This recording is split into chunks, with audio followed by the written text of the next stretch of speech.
Black Lives Matter. We've heard this term, we've heard this protest. I've heard you say, quote, it's a bogus movement based upon a bogus notion, and the bogus notion is that police are out brutalizing black people. What do you see in this movement? Because you've been commenting on this movement for 5 years. You've been watching it evolve. What is it and what isn't it? And how are we ever going to understand it or even control it at this point? Well, I thought it was about the narrative that the police were brutalizing black people just because they're black. That's what I thought this was all about. The Black Lives Matter started after the death of Trayvon Martin, even though he wasn't shot by a law enforcement officer, he was shot by a neighborhood watchman. So I guess it was sort of the same thing as far as Black Lives Matter was concerned. But it really got currency when Michael Brown died in Ferguson. That's when that movement really became kind of a national movement. Again, the premise is that the police are falsely killing blacks because they're black. The studies don't show that. I mentioned that earlier. The data shows just the opposite of anything. And it really is bizarre because you look at a city like Baltimore. In 2015, that's where Freddie Gray died. Freddie Gray was the black man who died in police custody. He was in a van and apparently he hit his head and snapped his neck. There were 6 officers who were tried. 3 of the 6 officers were black. The state attorney who brought the charges was black. The city council, 100% Democrat, majority black. The mayor at the time, black. The number 1 and number 2 people running the police department, black. The U.S. attorney at the time, Loretta Lynch, black.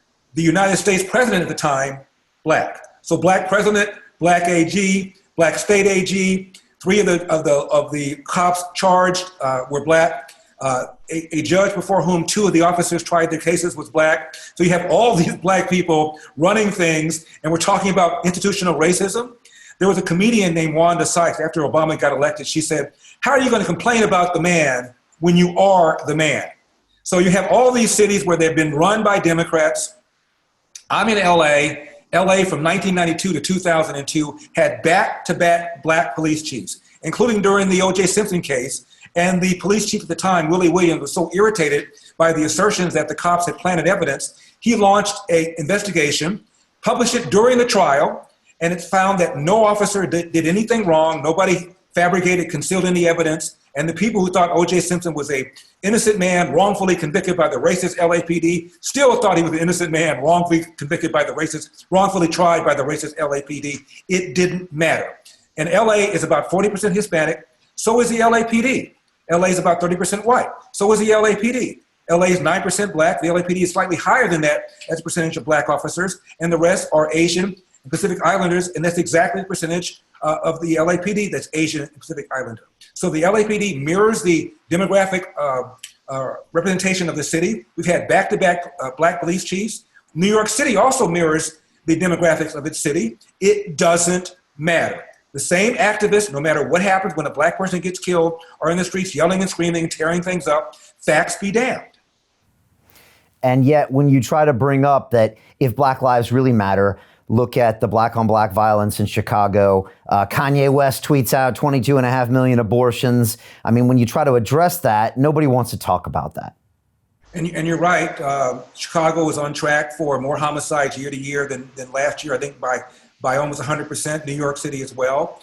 And when you bring this up, nobody seems to care. If Black Lives Matter really cared, they'd be out here in South Central Los Angeles talking to the Bloods and the Crips who are killing each other. If Black Lives Matter really cared, they'd be talking about all the people that were killed last weekend in Chicago. A young teenager gave a presentation before Obama's second inaugural, and within weeks after that presentation, she was shot and killed by one of these to whom it may concern bullets. There was a documentary on CNN called Chicagoland where they followed around the mayor of Chicago, the then police chief of Chicago, and a principal of an inner city school called Finger High School. In this documentary, you see her literally drawing maps with her staff to give to kids so they could follow them to avoid the most dangerous areas so they could avoid being shot by gangs that are nearby her high school. Now, when you have to give your kids a map to go to and from school so they avoid getting shot, we got problems here, and those problems have nothing to do with racism.